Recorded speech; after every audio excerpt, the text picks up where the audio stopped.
Okay. So, guys, couple of things to expect today or tonight for some of you. We will be going through the 2025 product updates, all the features that major and minor, both of those, which we released across the 2025. Me and Abby will talk about those features, walk you through, tell you where to find them, do a couple of demos, and you'll have some space for your questions. Speaking of which, next to the chat icon on the right-hand side, you will also see the Q&A tab, and you're more than welcome to post your questions if you have any at this specific moment. You're more than welcome to post them in the Q&A section, and we'll be happy to dedicate the last several minutes to answering them. Because what's more than like a picture worth 1,000 words, but a live response is totally worth a KB article. And also at the end, we'll be launching a survey, mainly just so that to get you guys' feedback and understand what we can be doing better, and just to know how you guys would get the most out of these webinars, so we can tailor that experience to you moving forward. So your feedback is greatly appreciated. Okay, Abby, I think we can start. I think we have enough people. I think so. Let's see. Okay. The classic, let me know if you can see my screen, and let's begin. I see your screen. Okay. Great. Okay, Abby, on to you. Okay, cool. So welcome everyone. Thank you so much for joining us today. So just a quick agenda on what we'll be covering today. We're going to have a brief introduction, me, Dima, and also just on Atera. Then we're going to dive into a quick level overview of Q1 through Q4 recap of some of the highlights of the product updates that we've launched. After that, Dima's going to be demoing some of the features that we've launched throughout 2025. And towards the end of the webinar, we'll discuss some upcoming releases that we have planned for this year, and we'll leave the time that we have left to a Q&A session.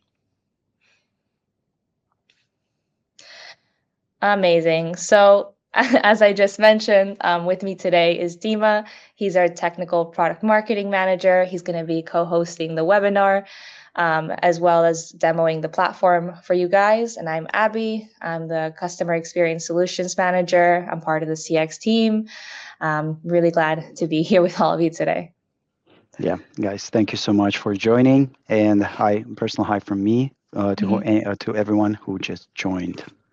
Without further ado, let's begin. Amazing. So just a quick introduction. 2025 marked a year of major progress here at Atera, with meaningful advancements across automation, AI, and performance, and overall product experience. This slide is basically just a quick highlight reel of the most impactful updates that we've released throughout the year, organized by quarter. So in Q1, we focused on strengthening our core platform capabilities. So on the RMM side, we introduced software deployment improvements and enhanced vulnerability reporting to help your teams manage risk more effectively. On the PSA side, we rolled out technician availability and private groups to improve workload management and collaboration across your teams. Taking a look at Q2, we launched our IT autopilot along with some actionable AI insights, basically helping teams move faster with smarter recommendations. We also did add bulk patch control in the RMM side to give your admins greater efficiency and control over patching at scale. Looking at Q3 was centered around expanding our AI capabilities with enhancements to IT autopilot and releases of the AI Autopilot 3.0. And on the PSA side, we introduced related tickets, which is going to make it easier for your technicians to be able to identify connections, reduce duplicate tickets, and also resolve issues more effectively. On in Q4, we continued also advancing automation and control. So we released custom AI instructions and approval workflows in order to better align AI behavior with team processes. On the RMM side, we also added device filtering and Mac OS SSH support to give teams more so that teams can resolve issues more efficiently. Sorry about that. Yeah, and those are the one of the key features, but the list is not full. And like we will discuss way more features that are pictured on this slide, and we'll dive into the key ones. And probably some of them you have already seen in the 2025 like feature recap email that you received in maybe like a week ago or so. We'll cover some features which are not listed here. Bear with us and stay till the very end to find out what's coming next. And there are many exciting things in the product in all areas. Okay, Abby, back to you about the Q1. Cool. So Q1, firstly, we have our Winget software deployment, which allows you to deploy software faster and more reliable using Microsoft approved Winget packages. Basically, this is here to simplify and speed up the process of getting the right software onto your devices with confidence. And the second thing was vulnerability reporting. So Dima is actually going to be demoing this towards the end of the part of Q1. Which will basically is here to help you spot risk instantly with CVE and CVSS scoring for missing patches. Yeah, a couple of things to add here. So historically, we had the two public repos that were our customers were exposed to, you included. So we used to have Chocolatey for Windows and Homebrew for Mac. However, it was not enough, and some people just prefer to use Winget as a more reliable method to deploy software. Yes, we are perfectly aware that the Winget has not the, like, let's say, widest catalog of apps available out there. However, it's one of the fastest way to deploy the most reliable ones. And basically, this repo is controlled by Microsoft themselves. And for some of you who has the enterprise or superpower, it may be complemented with a private repository, and you can deploy custom software. The usual use case that we face so far is usually customers who come from different industries like healthcare, machinery, and any type of production which requires custom versions of software to be deployed, and software that is usually not publicly available. One more thing about the Winget, this addition to the platform also brought an ability to choose from which source you're deploying the very same software, because you can combine the Chocolatey and Winget. But also, if you choose both those sources to update your software afterwards, the Winget will be prioritized, and it will help you to get more reliable updates in a more speedy manner of sorts. And the vulnerability reporting, important to mention, regarding the patches which are affected by this feature. Basically, as soon as we introduced the patch management dashboard, this was a natural upgrade to it. And we very quickly introduced the security scoring, so you can understand that this or that patch is still not worthy of being installed, and also introduced the CVSS scoring version 3.1, which also gives you an extra set of eyes regarding whether the patch you're deploying is worth doing it right away, or as best practices tell us, just to wait another week or two before the CVE is fixed and it's safe to install it in your environment. Okay, Abby, back to you. Thank you. And on the PSA side in Q1, we also launched some things with our help desk. So we added now technician availability, which is basically here to allow you to set availability in a click for a cleaner and smarter ticket routing. We also added private technician groups. So this will allow you guys to be able to keep sensitive tickets in the right hands with controlled visibility. In other words, if you don't want some people to deal with certain tasks and tickets, you can go ahead now and be able to control that and have more granularity with this feature.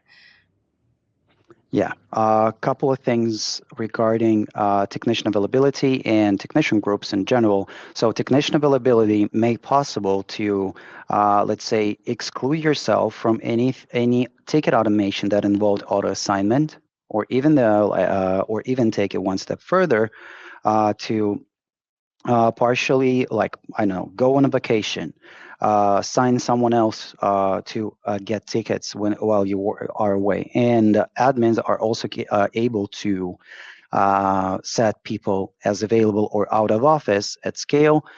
This also helps to identify which tiers of support are, let's say, more equipped with people or less.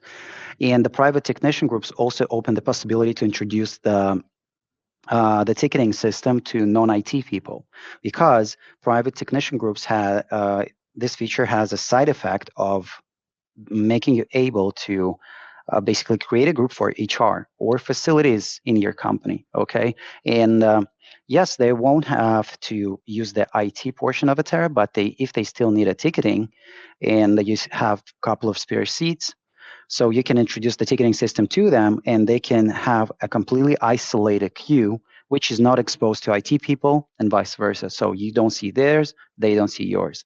However, if they are exist, however, they can have their own subset of automations, SLAs, and whatnot, which you can configure for them if they don't have enough knowledge. But still, a pretty good use case for cross-department usage.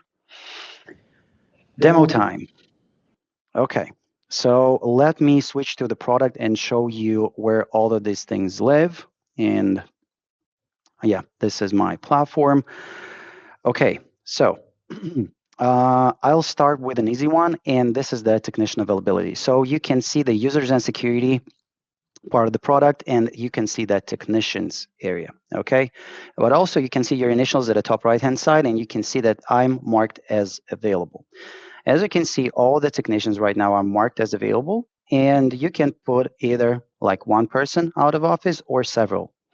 What does it have to do with your day-to-day work? If we go to ticket automation rules, you can see that, for instance, if the ticket was escalated to your specific group, help desk in this specific example, and I have an auto assignment set for this specific technician group. So this technician group, which is available in the users and security, you can see. So you can see that I have just one group, which is help desk, and we have 4 people here. And as soon as I set myself away, there will be just 3 people to accept tickets. The best practice that we usually give to our give to people who we onboard, and also it's like just a general best practice. If you're creating several groups, make sure to always include the manager. It may be the same person; the groups can overlap, so you can actually see if like everybody from a specific tier, support tier is out of office and they're on vacation. You can still reassign ticket to yourself and maybe route it to someone else who can take the ticket, so you don't miss out while someone else is enjoying some PTO or whatnot. And the private group, as I said, lives exactly here. You can learn more about this specific feature if you click on this hyperlink, which I just pointed on. And this is a perfect example how you can like introduce it to facilities. So, and they will have a separate ticket queues. Um, and back to the patch management and software installation. So, uh, as soon as we introduced the CV and CVSS scoring, I don't have, I just did a patch run in my demo environment, so I don't have a good example right now. But as you can see, the patches that I have available are still like they 7 devices still might benefit from it, because I have an offset from last Tuesday, and it will run on this Tuesday, which is tomorrow. And I still have 7 devices that which are affected, but there is nothing uh, dangerous going on with this specific patch, and all the KBs are clickable. More than that, you can install patches of a specific class. It can be just critical updates, security updates, and definition updates all at once by just clicking install. And you can see how many devices of a specific kind are affected.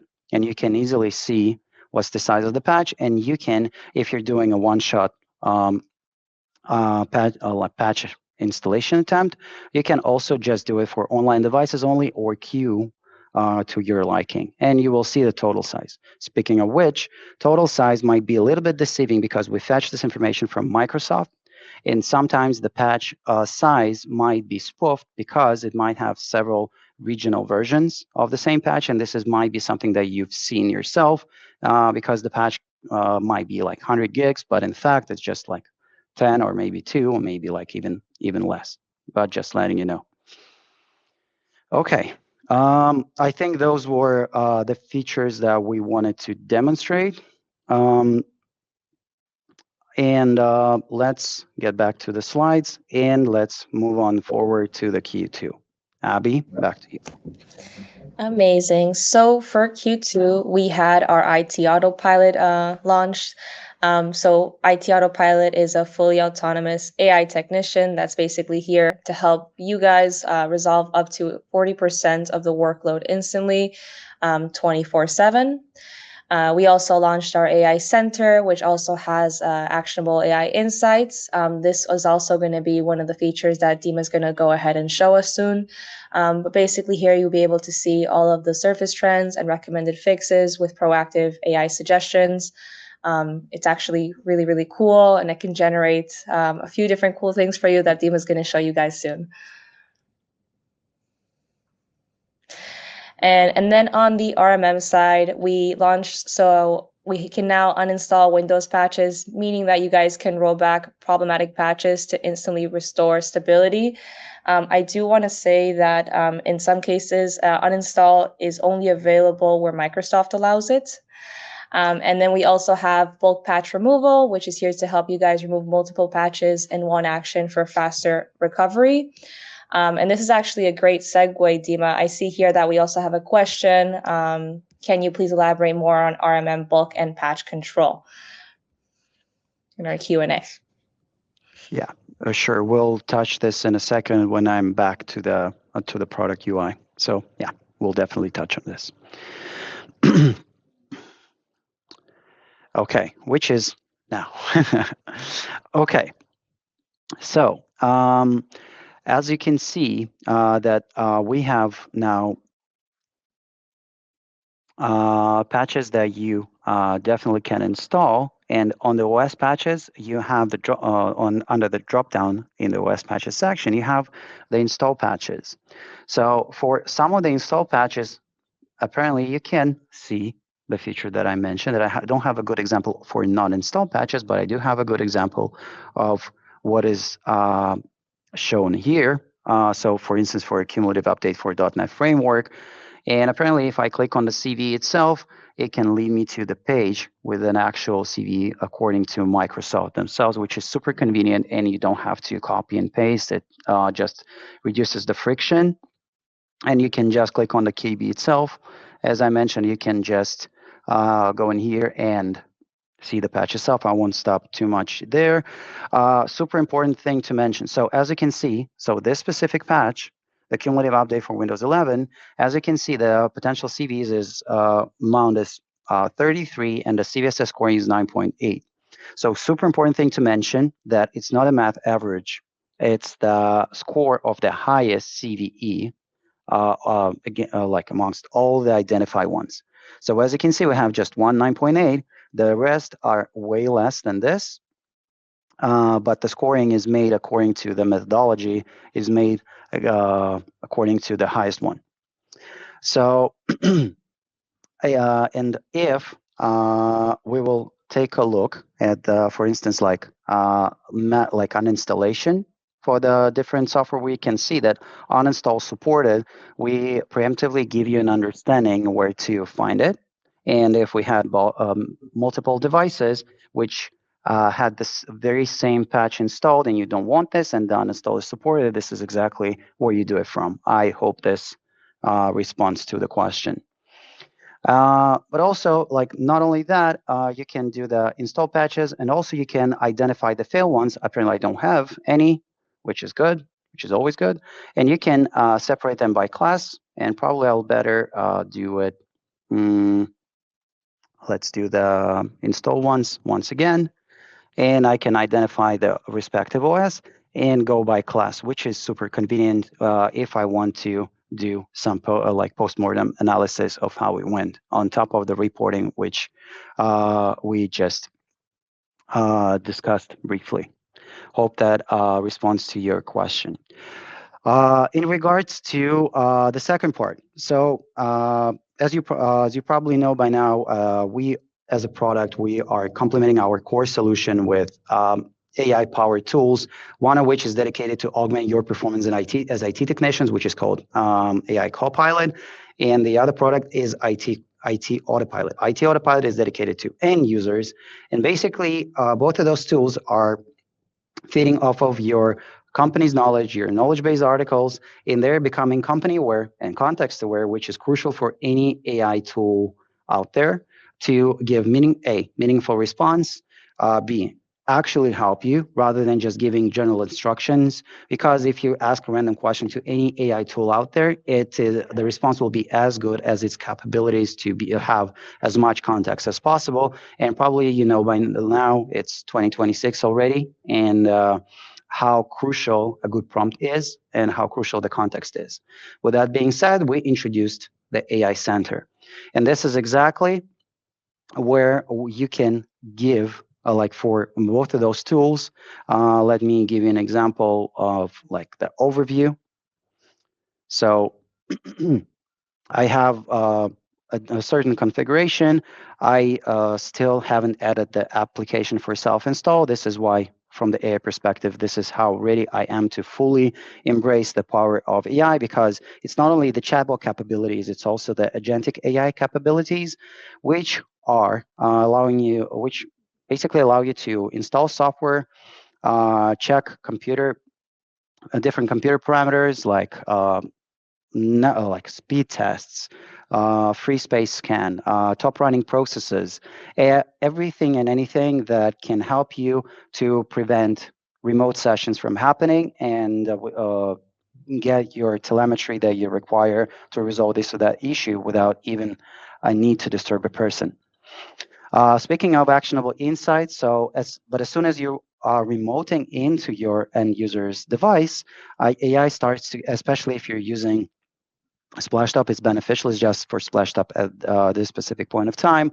As soon as you are doing a certain action on a machine, the log of this remote session is getting captured. And then at the very end of the session, you get an AI summary for Splashtop. And on top, you're getting, if it's valid, you are getting an AI insight. So basically what was done, and I specifically used it on my test machine to open the power management settings and asked it to what should it do when I close the lid. And I did it manually on purpose, but this subset of actions could be easily automated with a script, which is, as you can see, our AI is helping you to build. So it basically, you prompt the foundation for the script, and also it gives you sandbox testing capabilities. So you basically select the device, it starts PowerShell emulation, you can hit play, and from here, you actually start to test the script. And if you need to change certain variables, this is exactly the perfect spot to do it. Depending on the script, and if you want to repurpose this script, many people still don't know this, but if it would have been something that is relevant for Mac, if you change the extension to .sh, it will create, and if I run modify, if it's relevant, it will transform the PowerShell script into something that will be more Mac relevant. Maybe this is not a super good example, but this is something that is more relevant for Windows because Mac never sleeps. And yeah, so just so you know that it does it. Um, so for Autopilot, we also introduced the custom instructions, and it's basically giving you the AI assistant the ability to understand what your company does for a living. And yes, we decided to do a clever nod to one of our favorite TV series in the company, which is The Office. Um, and we decided to introduce certain like custom things here because I got inspired from one of my customers. For instance, in many companies, the same acronyms and buzzwords can mean completely different thing from their general meaning, and like the global positioning system can be one a global procurement system. So, and also like the DM is not a direct message; it can be the short for the Dunder Mifflin is this specific case, and the list goes on. And we'll cover a couple of use cases for autopilot down the line, but this is where it all starts. Um, and yeah, so you can also add software. I don't have bundles just yet in this specific environment, but you can introduce the wide list of software which users can install without you even needing this, and you can just add some software. It can be something super simple, like Zoom is a good example, and you can see you can get Zoom from Winget and Chocolate as we described. So you can get the Zoom from Chocolate if you like. And also, like it creates a whitelisted software which they can just use. And with certain customers, we face the problem that not a problem, but a request to exclude certain people from being treated by AI because some people just require like C-level requires personal touch. So you can just exclude certain addresses. This is also what was introduced for Autopilot. And let's go back to our presentation because we need to be conscious. So looking at Q3, next slide. Cool. So we had some product updates that we released with our autopilot. Okay, so now when it comes to software management with our IT autopilot, you're going to be able to instantly deploy whitelisted software, whether that's through Wingate, Chocolately, or through your private software repo. With when it says no human needed, it means that it's going to be pre-approved software, obviously. And then when your employee comes in and needs something, they won't need to wait for you. It could just be done with our IT autopilot.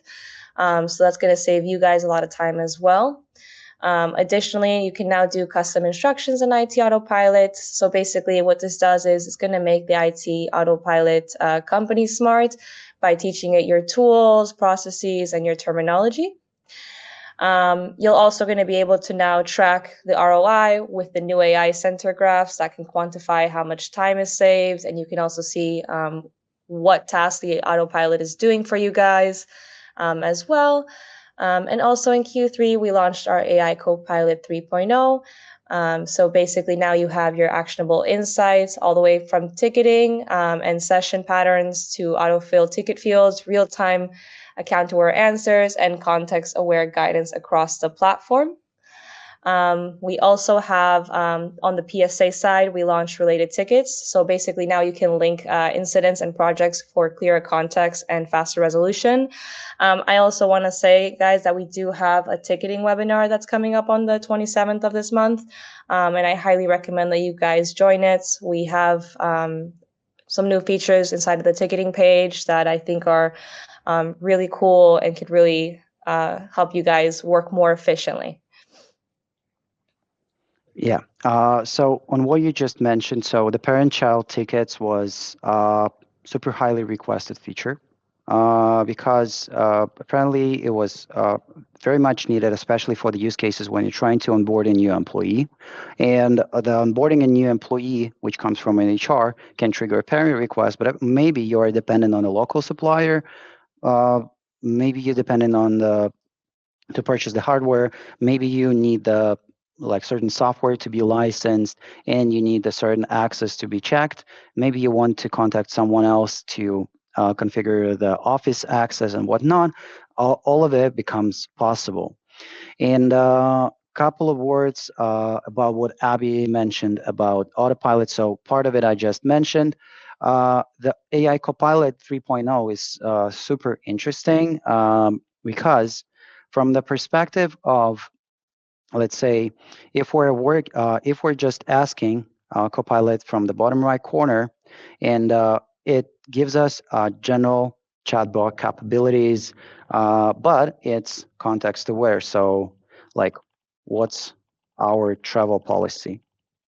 So this is something that is super general, and it will do it according to the KB article that we have here. It will give you a shorter version, but it can also have access to a version that is more than an extended one.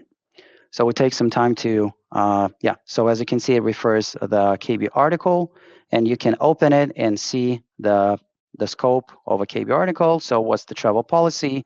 And for instance, I want to like which expense like are not reimbursed?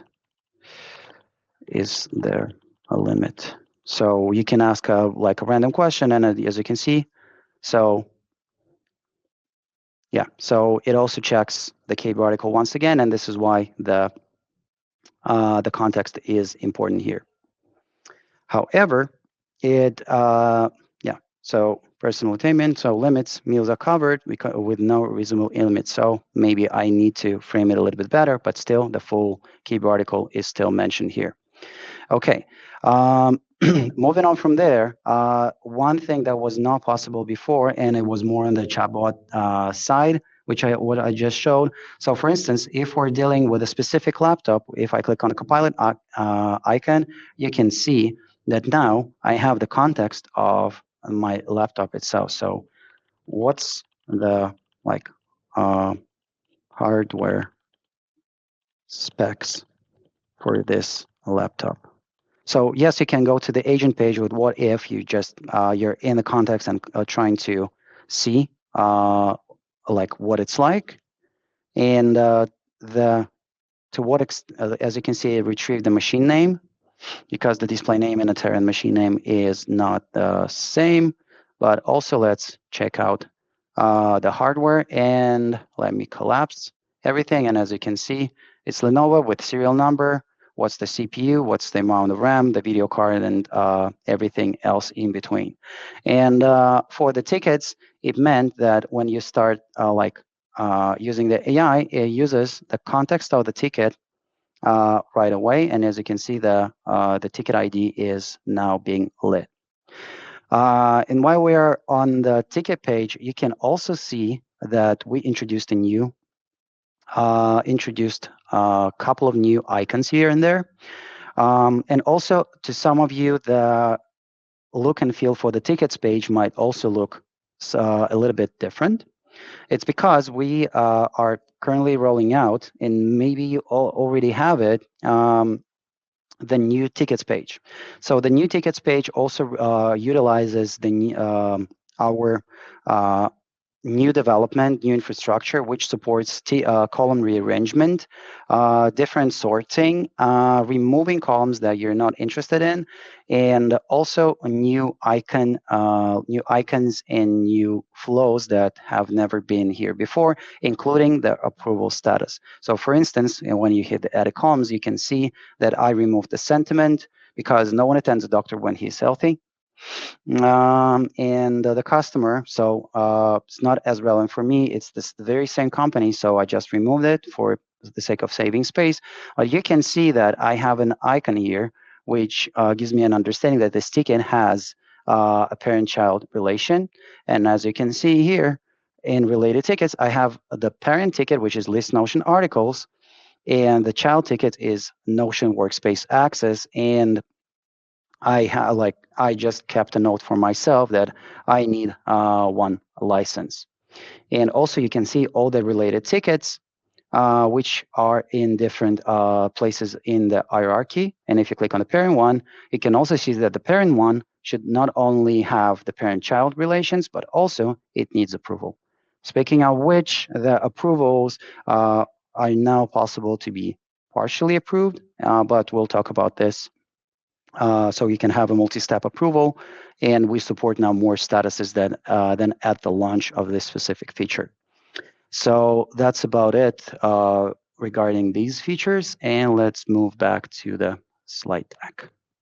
Okay, Q4, Abby, back to you.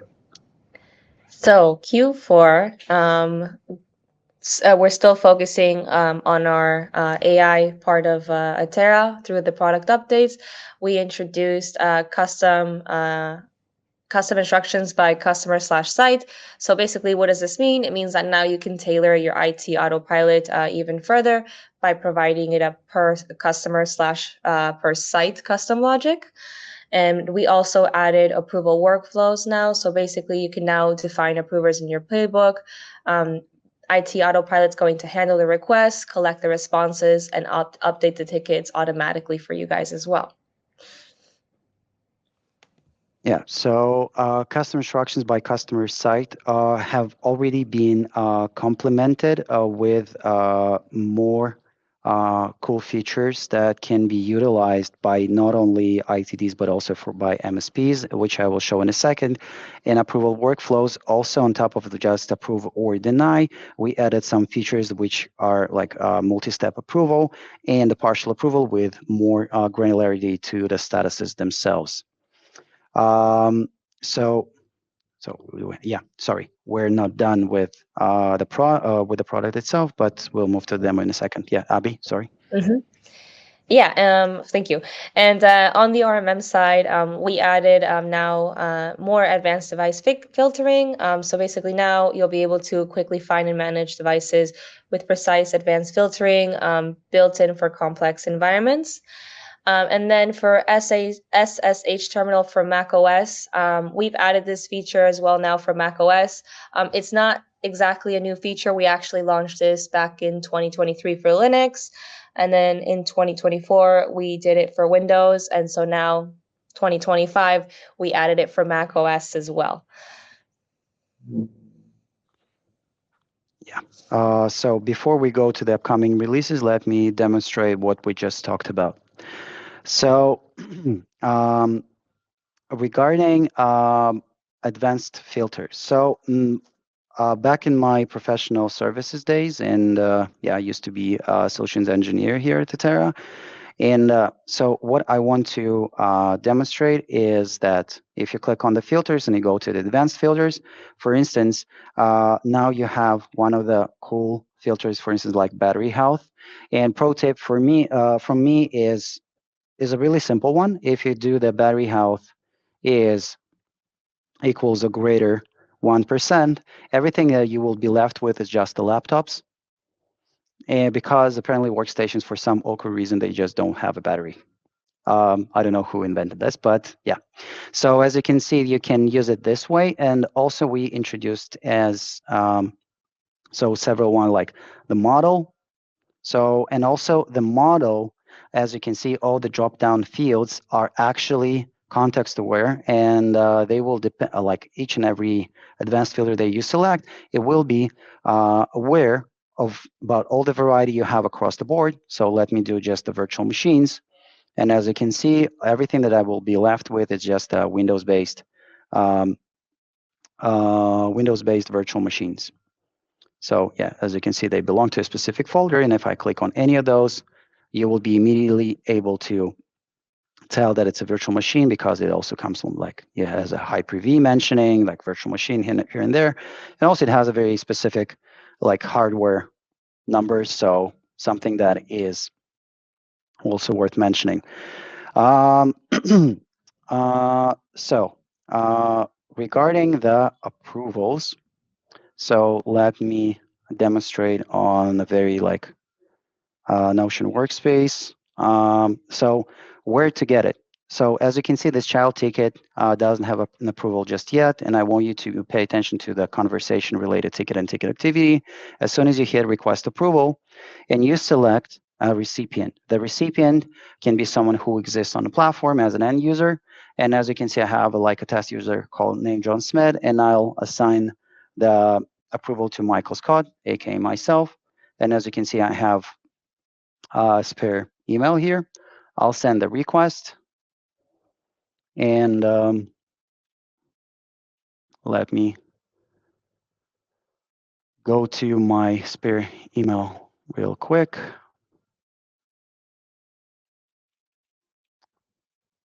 And it decided to not to cooperate. Just give me a sec.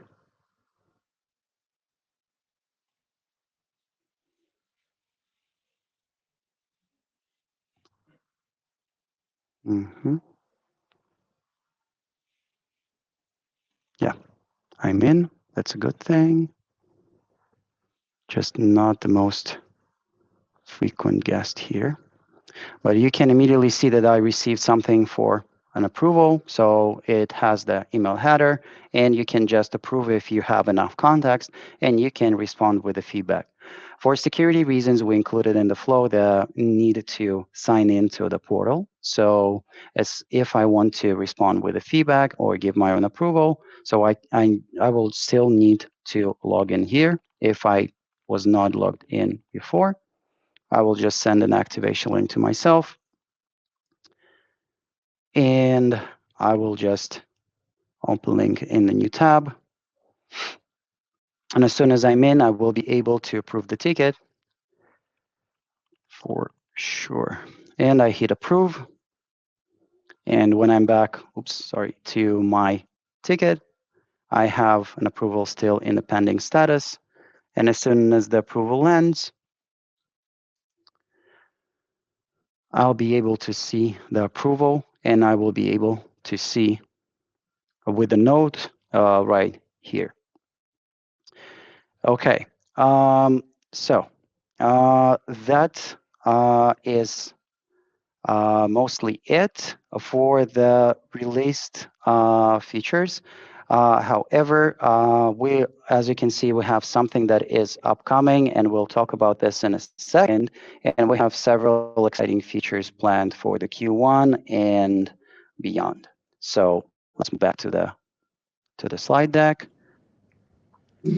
So, really quickly, guys, before we go into what's upcoming, we do want to say that within your Atera console on the top right, you do have access to see what are the product updates that we have planned for the queue and when it's been rolled out.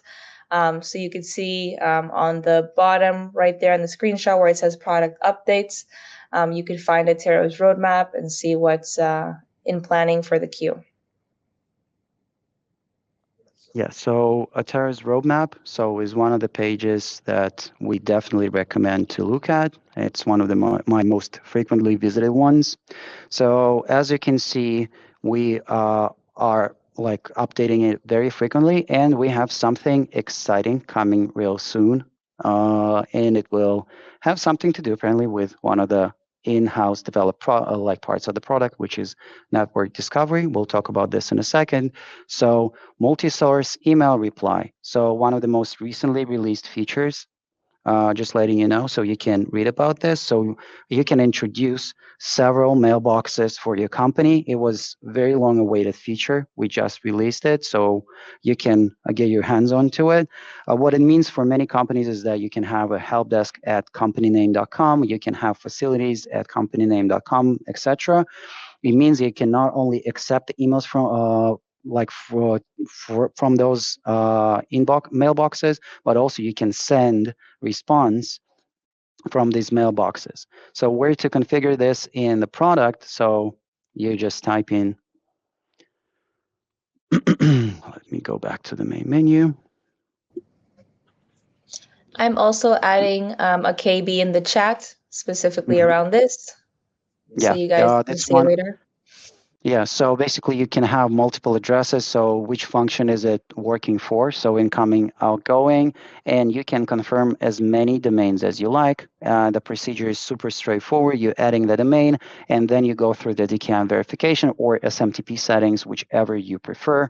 And this is something that takes your ticketing to another level. And as soon as you are in there, also you can go to the advanced settings and configure it even further. So we redesigned these pages, and to the ones who are using our product for quite some time. This is one of many pages which will be receiving a facelift and change on functionality in the coming weeks and months. So this is the path forward. On the roadmap page, you will also see, like as I said, new customizable tickets page, which was also released just recently. From the Q4, a very important but and highly requested features that a feature that we didn't talk about, but I want you to guys to be aware that there's a new kid on the block, and it was highly requested on user voice. Yes, we read this resource, and yes, we pay attention. So keep up voting, and we changed the way we treat it, and we now have an ability to influence it better. So bulk, pause, and resume alerts.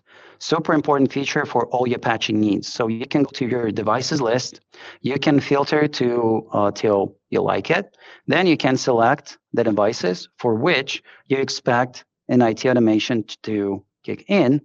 Then you can just go to alerts and then pause them for an expected amount of time.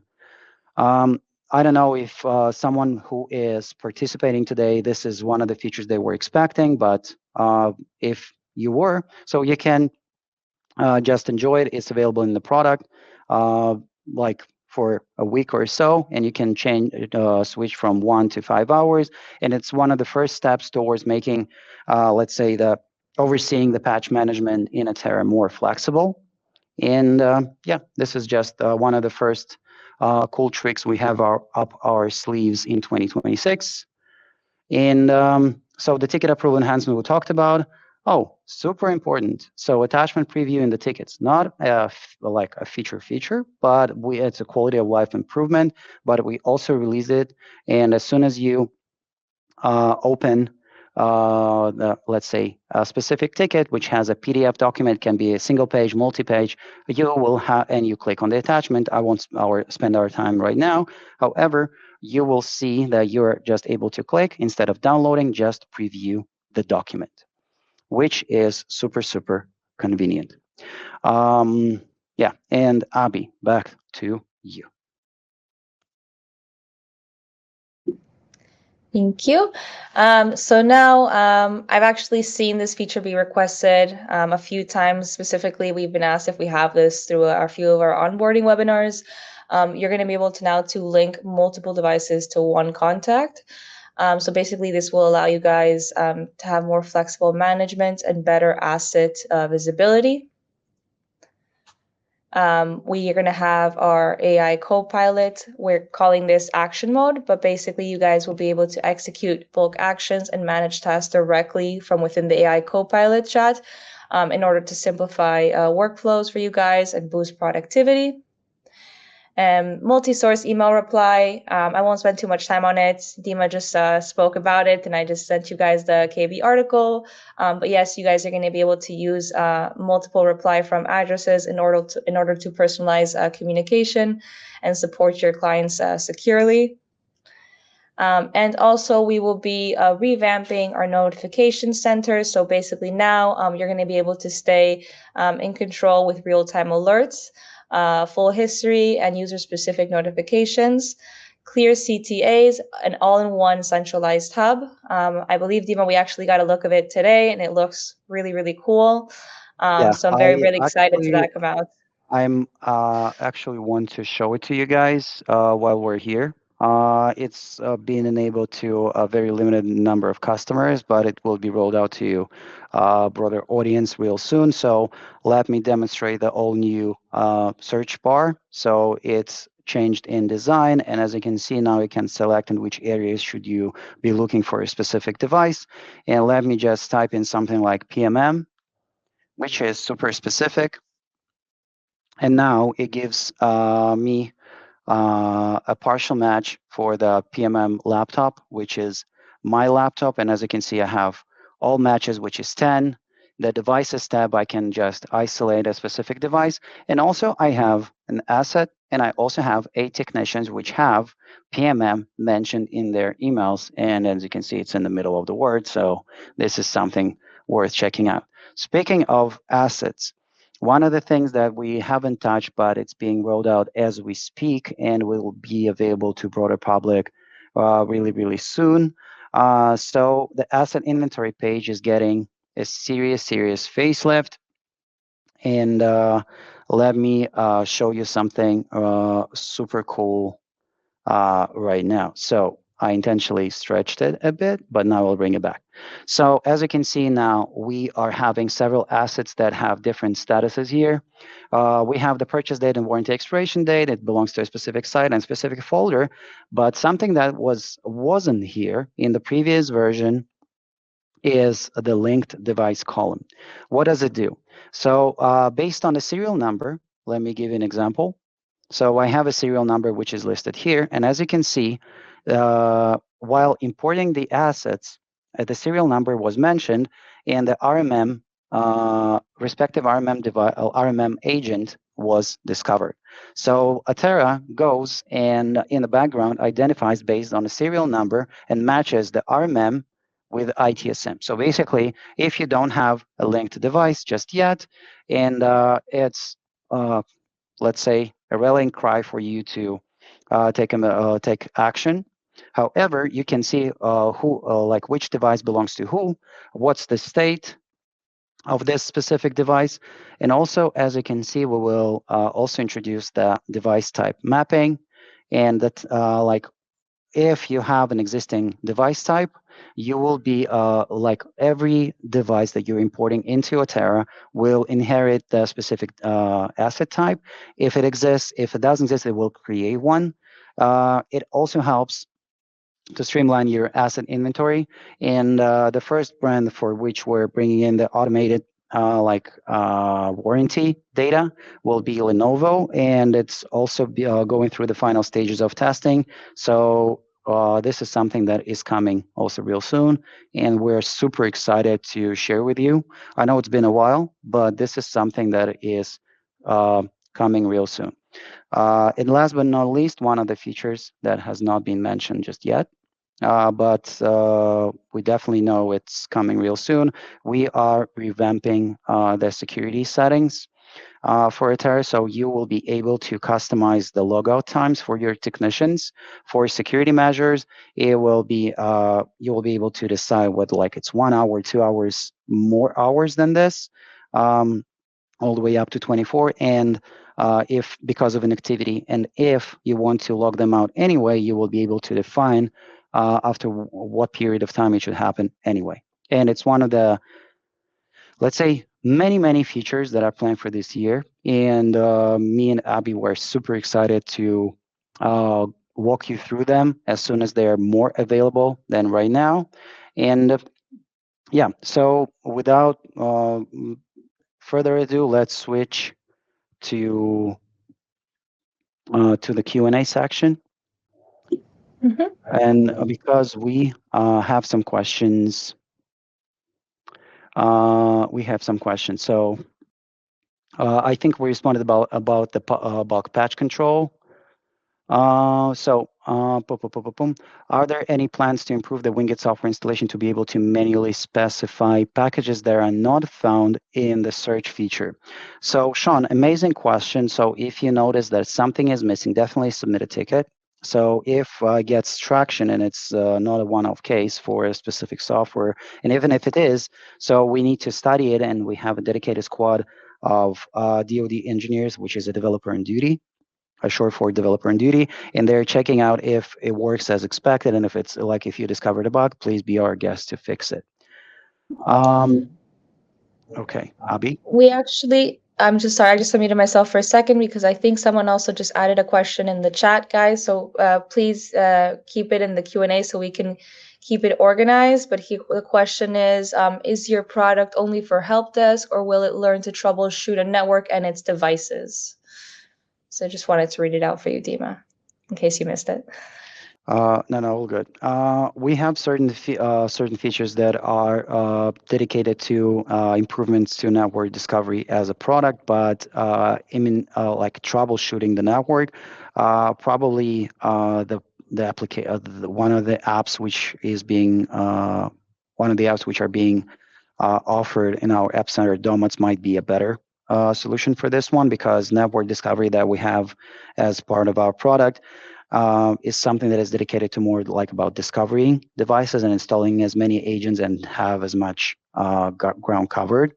But regarding network discovery, something that is not uh, does not exist right now, but it will. Also, for all of you who have many SNMP devices, the SNMP templates, if the relevant SNMP device is found, the SNMP template will be automatically applied based on the model, which will probably be a good QoL improvement. So, okay, so. One of the questions why all technicians are required to have Copilot. So the approach is the same for Copilot and network discovery and our main licensing model. We are going per tech, except for the IT autopilot. But still, if you have any like custom needs, you're more than welcome to reach out to your account manager. So start with support and go all the way up to your salesperson. So to help you consult on the matter, to reach out maybe a custom solution which will fit your need. So is there a report that shows what apps are updatable and which and what the CVE score is? Yeah. So the like the analytical reports have the software related information, and we didn't cover it that much, but I just recently did a webinar on the topic. You're more than welcome to check it out on YouTube, and we can actually tackle this on one of the future workshops. So what else? So do you plan to add the ability to add multiple agents per contact? So we are currently working on the feature to add multiple devices, and they will have multiple agents, and they will belong to the same contact, if that was the question. Any reason why I cannot see asset inventory option? The reason being is that it's available just for a small subset of customers, but the reason why I have an ability to showcase it to you, it's because we are slowly rolling it out to all of the customer base, and expect it to arrive in the coming days/weeks. Yeah, depending on the pace of the rollout. Abby, back to you. I have 2 minutes left, but a very meaningful survey we need to Yeah. send to our friends. So I'm going to go ahead. I'm going to launch this survey. If you guys, it's 3 questions, and if you guys feel that it's not really the questions, the answers are not sufficient enough for you guys, I added a 4th question, which is open ended, and you guys can go ahead and add any feedback that you would like to see for future webinars, for product update webinars in general. This will basically help me and Dima understand how to best tailor these webinars for you guys, and make the experience for you guys overall better and more enjoyable, right? That's the goal here. So we really appreciate you guys taking the time to fill it out. Yeah, we appreciate the feedback, and you're more than welcome to submit your ideas, because 2026 is the year for us to relearn the platform with you, because it has so many new cool features coming up and already being released. So we encourage you to submit as much feedback as possible, and also don't be a stranger to User Voice to offer webinar ideas. I monitor User Voice personally, and yeah, it's super serious that like when it comes to a workshop and more tech oriented webinar. So I don't. So I'm going to go ahead and close the survey. And thank you guys so much for taking the time to join today. Thank you. You guys will, yeah, thank you so much. I think the network discovery should just be a part of this.